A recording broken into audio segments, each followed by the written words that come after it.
a gente lembrar sempre que a pandemia de Covid-19 ainda não acabou. Apesar de praticamente termos voltado à vida normal, os números em relação ao coronavírus ainda preocupam. Vejam só, o estado aqui do Rio de Janeiro tem a maior taxa de mortalidade pela doença do país, 3,05%. Segundo dados da Secretaria Estadual de Saúde, o Rio também lidera o ranking com 435 mortes a cada 100 mil habitantes. Eu vou conversar com a Priscila Moraes, que traz mais detalhes para a gente sobre esses números. Bom dia para você, Priscila. Fica sempre o alerta e o reforço da importância da vacinação, todas as doses no prazo certo, né? Você está aí num posto, é isso que a gente reforça sempre também. É isso, Bárbara. A pandemia não acabou, fica esse alerta. Primeiro, boa tarde, bom dia para você, bom dia para todos os assinantes aqui da Globo News. A gente fala muito sobre a pandemia da Covid-19. É claro que houve um arrefecimento dos números, né? O número de mortes, se comparado a 2021, a 2020, é claro que é muito menor, graças, como você disse, à cobertura vacinal, graças também ao uso de máscara, né? E outras medidas de cuidados que a gente teve durante todo esse período da pandemia, mas a pandemia não acabou. Então eu chamo você para assistir junto comigo nessa tela que a gente preparou o número de mortos. Agora, no Rio de Janeiro, foram 5.700 mortes em 2022, passando para 2021, 44 mil mortes e 2020, 25 mil mortes. Aí o assinante pode estar se perguntando, nossa, mas é preocupante só 5.700 mortes em comparação aos anos anteriores? É preocupante, sim. Enquanto tiver gente morrendo, vai ser uma preocupação, deve ser uma preocupação não só da gente enquanto jornalista, mas de todas as pessoas que andam nas ruas. A gente lembra que no Rio de Janeiro a taxa de mortalidade por Covid-19 é a mais alta do país. Tem mais uma outra tela aí, um mapa dessa vez, né, mostrando que a taxa de mortalidade aqui no Rio de Janeiro é de 3,05%.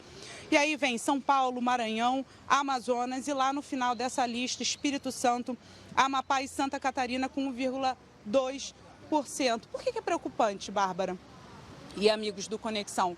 Porque para a gente conseguir entender esses números todos que eu falei, né, 3,6, 44 mil, 5.700, basta a gente entender o seguinte: cada 33 pessoas que pegam essa doença aqui no estado do Rio, uma vai morrer.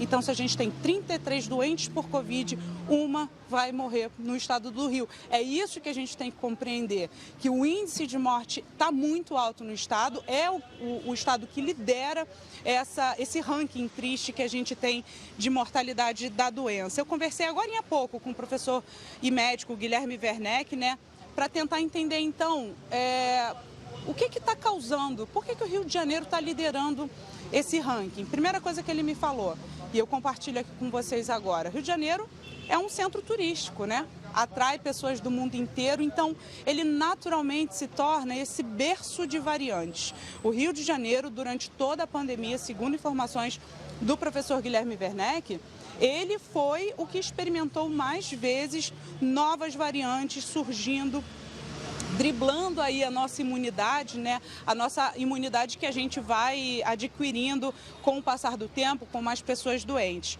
Outro motivo que o Guilherme Werneck me passou também: cobertura vacinal. Cobertura vacinal do Rio de Janeiro ainda é baixa. A gente lembra que no Rio de Janeiro, no estado do Rio de Janeiro, todas as pessoas com mais de 18 anos podem tomar a dose de reforço, ou seja, a quarta dose. E aí eu entrei lá no site para entender mais ou menos, pouco mais de 55% dessas pessoas tomaram essa vacina. E para terminar, antes de a gente ouvir o Guilherme, é que as pessoas não estão mais usando máscara. São poucas as pessoas. Vamos ouvir o que ele falou sobre principalmente essas recomendações e a campanha de vacinação no estado do Rio.